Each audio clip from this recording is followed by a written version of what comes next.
नमस्कार दोस्तों, स्वागत है आपका अपने YouTube चैनल में। और आज का हमारा टॉपिक होने वाला है दक्षिण भारत के प्रमुख राजवंश। दक्षिण भारत के जितने भी राजवंश हैं सबको विस्तार पूर्वक देखने वाले हैं और पहला वंश होगा पल्लव वंश। इससे पहले जो हमारी इससे पिछली वीडियो थी उसमें पुष्यभूति वंश पूरा कंप्लीट कर चुके हैं। अब पढ़ेंगे हमारे दक्षिण भारत के वंश। जैसे पहले आपके पल्लव हो गए, पल्लव के बाद चोल, चोल के बाद चालुक्य और अंत में आएंगे राष्ट्रकूट।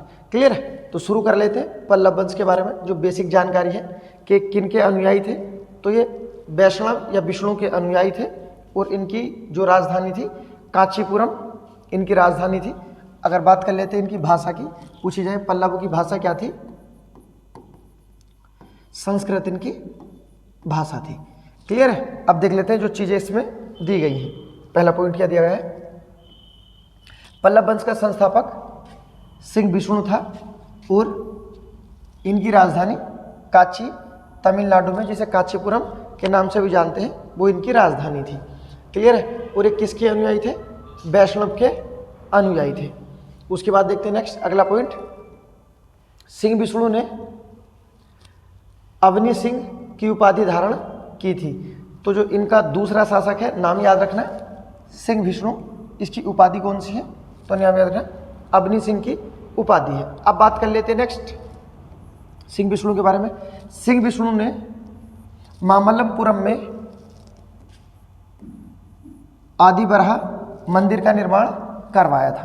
क्लियर है? इतना याद रखना। उसके बाद जो दिया गया है, इन्हीं के दरबार में रहते थे, नाम याद रखना, क्रातार्जुनियम के लेखक भारवी सिंह विष्णु के ही दरबार में रहते थे। तो सिंह विष्णु के बारे में याद रखना, एक तो इनकी उपाधि याद रखना बहुत महत्वपूर्ण है, और इनके दरबार में जो लेखक रहते थे उनका नाम भारवी, और उनकी जो रचना है तो याद रखना क्रातार्जुनियम किसकी रचना है? तो भारवी की रचना है। अब उसके बाद जो कुछ दिए गए हैं पल्लवों के बारे में दिया गया है।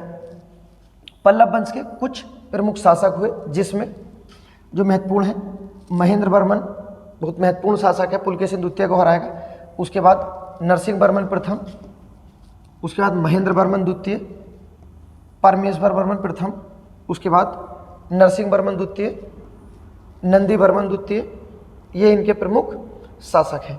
तो ये पूछ लिया जाता है किस वंश का शासक का नाम दे देंगे और पूछ लेंगे किस वंश का था। क्लियर है? तो एक बार शासकों को देख लेना। उसके बाद देखते हैं नेक्स्ट अगला,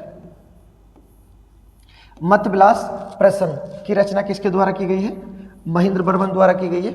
अभी हमारे किसी एग्जाम में ये पूछा गया था कि मतविलास प्रश्न की रचना किसके द्वारा की गई है? तो ये महेंद्र वर्मन द्वारा की गई थी। और महेंद्र वर्मन जो प्रारंभ में थे ये जैन मत के अनुयायी थे। देखो, महेंद्र वर्मन प्रारंभ में जैन मत के अनुयायी थे, परंतु बाद में तमिल संत, एक तमिल संत थे, नाम याद रखना, अपर के प्रभाव में आकर ये शैव के उपासक बन जाते हैं। क्लियर है? ये पहला ऐसा अवसर है जब कोई शैव धर्म का अनुयायी जैन धर्म से कन्वर्ट होकर शैव धर्म का अनुयायी बना है, जबकि इससे पहले जो थे शैव धर्म के अनुयायी होते थे वो या तो जैन बनते थे या बौद्ध बनते थे। इससे पहले हम देख चुके हैं, जैसे चंद्रगुप्त मौर्य, अशोक या हर्षवर्धन, ये सब बौद्ध बने थे और चंद्रगुप्त मौर्य तो जैन था, ये आपको पता ही है। क्लियर है? उसके बाद देखते हैं नेक्स्ट आगे जो दिया गया है, महाबलीपुरम के एकाश्म मंदिर, जिसे रथ मंदिर कहा जाता है, का निर्माण पल्लव राजा नरसिंह वर्मन द्वारा कराया गया था। आगे देखते हैं नेक्स्ट, कराया गया था। रथ मंदिरों की संख्या 7 है। रथ मंदिरों में सबसे छोटा द्रौपदी रथ है, जिसमें किसी प्रकार का अलंकरण नहीं मिलता है, जिसका किसी प्रकार का अलंकरण नहीं मिलता है। इतनी चीजें। अब देखो, आपको एक चीज याद रखनी है, अगर ये पूछा जाए कि दक्षिण भारत में या पूरे संपूर्ण भारत में रथ मंदिर किनके द्वारा बनाए गए हैं, तो कहना पल्लवों द्वारा बनाए गए हैं। और दक्षिण भारत में मंदिर शैली किसके द्वारा प्रारंभ की गई है? तो ये याद रखना, ये पल्लवों द्वारा प्रारंभ की गई है। अगर बात कर लेते दक्षिण भारत की, बात होगी कि दक्षिण भारत में मंदिर शैली किसके द्वारा प्रारंभ की गई है, तो याद रखना पल्लवों द्वारा प्रारंभ की गई है। और अगर बात करेंगे संपूर्ण भारत की, तो किसके द्वारा है आपका? याद रखना, ये गुप्तों द्वारा है। क्लियर है? अगर पूरे भारत में मंदिर शैली किसके समय प्रारंभ हुई थी? क्या ना, गुप्तों के समय। और इनकी मंदिर शैली का नाम क्या था? तो याद रखना नागर है। नागर शैली के मंदिर उत्तर भारत में मिलते हैं, जबकि द्रविड़ शैली के मंदिर जो थे आपके वो पल्लवों द्वारा बनाए गए थे। अर्थात दक्षिण भारत के जो मंदिर होते हैं वो द्रविड़ शैली के होते हैं और उत्तर भारत के जो होते हैं वो नागर शैली के होते हैं। तो ये याद रखना, मंदिरों की जो शैली प्रारंभ की गई थी, अगर नागर शैली आएगी तो गुप्तों द्वारा और पूछा गया द्रविड़ शैली तो पल्लवों द्वारा। उसके बाद एक और याद रखना, मंदिर की शैली है बेसर शैली। अगर बेसर शैली पूछी जाए तो नाम याद रखना, चालुक्य शासकों द्वारा।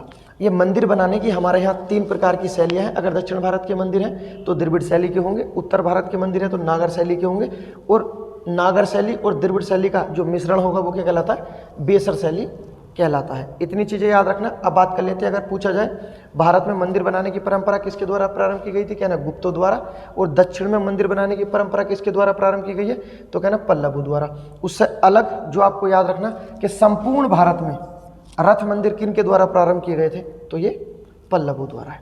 चीज़ें क्लियर है, याद रखना। उसके बाद देखते हैं नेक्स्ट आगे जो दिया गया है, इसमें रथ मंदिरों की संख्या दे दी गई है। रथ मंदिरों की संख्या कितनी है, 7 है। जो मंदिरों की शैली से क्वेश्चन बनते हैं आप याद रखना। उसके बाद देखते हैं नेक्स्ट आगे जो दिया गया है, वातापी कोण एवं महामल की उपाधि नरसिंहवर्मन प्रथम ने धारण की थी। इसके शासनकाल में चीनी यात्री हुएनसांग, इसके बारे में हम बात कर चुके हैं। हर्षवर्धन के शासनकाल में हमने पूरा विस्तार पूर्वक पढ़ा हुएनसांग के बारे में, इसका यात्रा वृत्तांत। और ये किसके शासनकाल में दक्षिण भारत आया, तो याद रखना नरसिंहवर्मन के शासनकाल में ये दक्षिण भारत आया था। क्लियर है। उसके बाद देखते हैं नेक्स्ट आगे जो दिया गया है, परमेश्वर वर्मन प्रथम शैव मत अनुयायी था। उसने लोकादित्य, एकमल, रणजय, उसके बाद अत्यंत काम, उग्रदंड, गुणभाजन आदि की उपाधियां ग्रहण की थी। परमेश्वर वर्मन की उपाधियां हैं, इसमें से उपाधि से क्वेश्चन पूछे जाते हैं, आप याद रखना। क्लियर है। उसके बाद देखते हैं नेक्स्ट आगे परमेश्वर वर्मन के बारे में। परमेश्वर वर्मन प्रथम विद्या प्रेमी भी था और उसने विद्या विनीत की उपाधि धारण की थी। तो कौन सा पल्लव शासक विद्या प्रेमी था, तो याद रखना परमेश्वर वर्मन, और विद्या के आधार पर इसकी उपाधि कौन सी थी, विद्या विनीत इसकी उपाधि थी। क्लियर है, इतना याद रखना। उसके बाद नेक्स्ट आपको याद रखना है, बहुत इंपॉर्टेंट पॉइंट है, बहुत इंपॉर्टेंट। देखो क्या लिखा है, अरबों के आक्रमण के समय पल्लव वंश का शासक नरसिंहवर्मन द्वितीय था। जिस समय दक्षिण भारत में मतलब जिस समय भारत में अरबों के आक्रमण हुए थे तो उस समय दक्षिण भारत में किसका शासन था, तो कहना पल्लवों का। अगर शासक पूछा जाए तो कहना नरसिंहवर्मन द्वितीय था। जो अरबों के आक्रमण हुए 712 में मोहम्मद बिन कासिम द्वारा किया जाता है, तो उस समय दक्षिण भारत का राजा कौन था, नाम याद रखना नरसिंहवर्मन द्वितीय। और बात कर लेते अगर पूछा जाए संपूर्ण भारत का, या उस समय जब आक्रमण करता था तो उस समय शासक कौन था, तो कहना दाहिर था और सिंध पर आक्रमण किया गया था। उसके बाद देखते हैं नेक्स्ट अगला, अरबों के आक्रमण के समय हमारा दक्षिण भारत का शासक कौन था, नरसिंहवर्मन द्वितीय था। उसने राज सिंह राजाओं में सिंह, आगम प्रिय, शास्त्रों का प्रेमी, उसके बाद शंकर भक्त, शिव का उपासक आदि उपाधियां धारण की थी। पल्लवों की बहुत महत्वपूर्ण उपाधियां होती हैं, एग्जाम में आती हैं। उसके बाद देखते हैं नेक्स्ट आगे जो लिखा है, नरसिंहवर्मन द्वितीय ने कांची के कैलाश मंदिर का निर्माण कराया, जिसे राज सिद्धेश्वरी मंदिर भी कहा जाता है। इसी मंदिर के निर्माण से द्रविड़ स्थापत्य कला की शुरुआत हुई। ये इसके बारे में बात कर चुके हैं कि द्रविड़ शैली की जो शुरुआत हुई है किसके समय हुई है, पल्लवों के समय। और अगर बात करें नागर तो गुप्तों के समय। आगे देखते हैं, महाबलीपुरम में शेर मंदिर का निर्माण भी नरसिंहवर्मन द्वितीय द्वारा कराया गया है। पल्लव मंदिरों की प्रथा प्रारंभ करते हैं दक्षिण भारत में, और शैली क्या थी आपकी, याद रखना द्रविड़ शैली।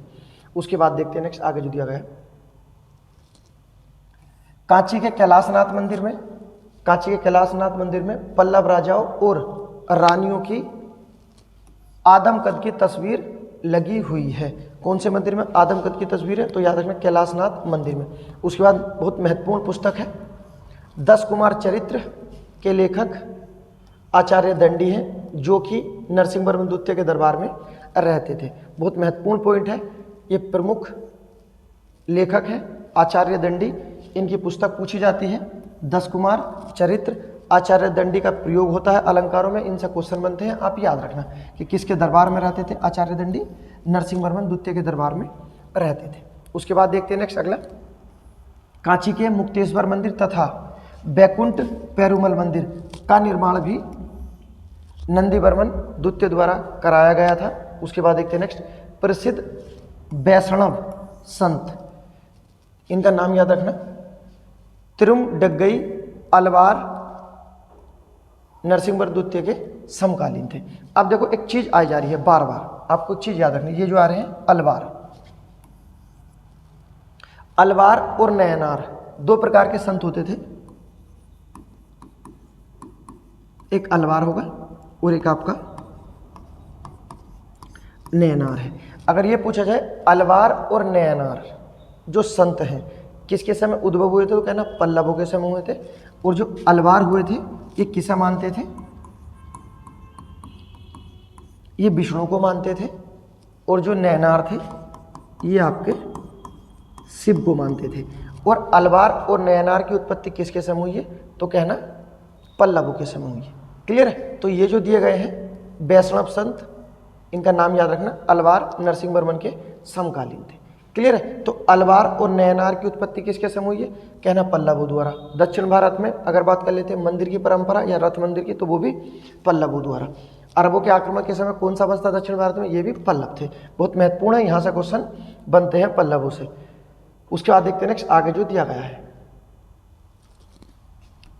नंदी वर्मन तृतीय शैव मत का अनुयायी था। उसकी राज्यसभा में तमिल भाषा के प्रसिद्ध कवि, नाम याद रखना, संत पेरुंदेवनार निवास करते थे, जिसने भारत वेणवा नामक तमिल में ग्रंथ लिखा है। बहुत महत्वपूर्ण ग्रंथ है, बहुत एग्जाम में पूछा गया है कि भारत वेणता ग्रंथ किसके द्वारा लिखा गया है, तो याद रखना पेरुंदेवनार। और ये किसके दरबार में रहते थे, तो याद रखना नंदी वर्मन तृतीय के दरबार में रहते थे। उसके बाद नेक्स्ट पल्लव में जो लास्ट पॉइंट दिया गया है, पल्लव वंश का अंतिम शासक कंप वर्मन था। और पल्लवों का अंत कौन कर देंगे, तो याद रखना पल्लवों का अंत चोल करेंगे, जबकि प्रारंभ में चोल पल्लवों के सामंत थे। ये दिया होगा देखो, 9वीं शताब्दी में पल्लवों के समाप्त होने या ध्वंस होने के बाद कौन सा वंश आएगा, तो ये चोल वंश आएगा। क्लियर है। पल्लवों से इतने क्वेश्चन बनते हैं। उसके बाद पढ़ेंगे हम नेक्स्ट चोल वंश, जो पढ़ेंगे अपनी किस प्रथाओं के लिए जाने जाते हैं, और ये उत्तर भारत की ओर ना आने के कारण ये अपने जल मार्ग की तरफ चले जाएंगे और ये जाने जाएंगे अपनी नौसेना के लिए। क्लियर है। पढ़ेंगे अगली क्लास में चोल वंश। वीडियो पसंद आई तो लाइक करें, सब्सक्राइब करें।